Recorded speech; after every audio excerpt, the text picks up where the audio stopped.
This is Steve from Boxing UK in association with Supreme CBD.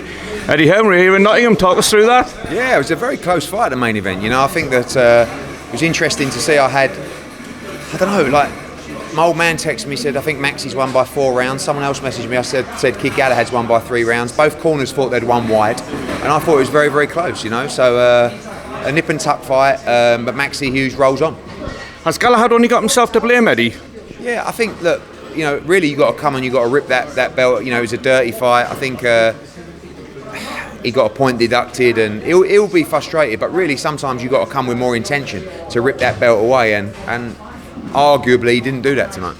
Any other highlights on the card? I'm thinking of a certain guy from our neck of the woods. Terry Harper was fantastic, you know, become a 2-division world champion. I thought Cyrus Patterson was fantastic as well. Chev Clark, very entertaining. Janae Boston is a star in the making. Renan Dixon looked great as well, and good night of boxing. I've just watched Joseph Parker get knocked out by Joe Joyce.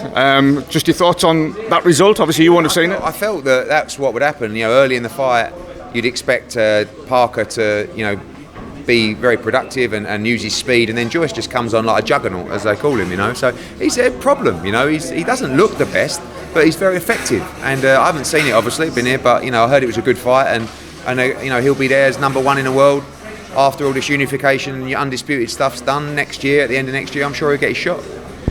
Eubank Ben in a couple of weeks. Yep. Do you believe the whole weight stories with Eubank, or do you think it's just smoke and mirrors? You know, I think he'll be there. He'll be there on weight, and you know, he's a solid pro. Jake Paul, are you suing him for £100 million, Eddie? And if so, can you explain to viewers exactly why? Yeah, we are, because he made some extremely damaging and defamatory comments about us, me, our business. He accused us of corruption. He accused us of bribing judges, and it's absolutely outrageous comment. I mean, you know, and this isn't YouTube.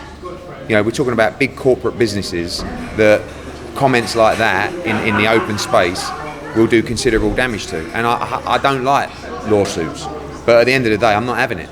So he'll have to answer to these. The case has been filed now, and we'll leave it in the hand of the lawyers.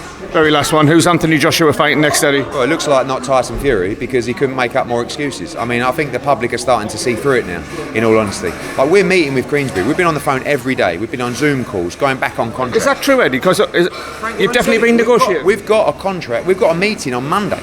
We're nowhere, let's say nowhere near. We ain't signing the contract on Monday. Tyson Fury says he's walking away if we don't sign on Monday. We'll see if he's true to his word, because if he does, he's letting everybody down, and he never wanted the fight in the first place. Eddie Hearn, I appreciate your time here. Thank you.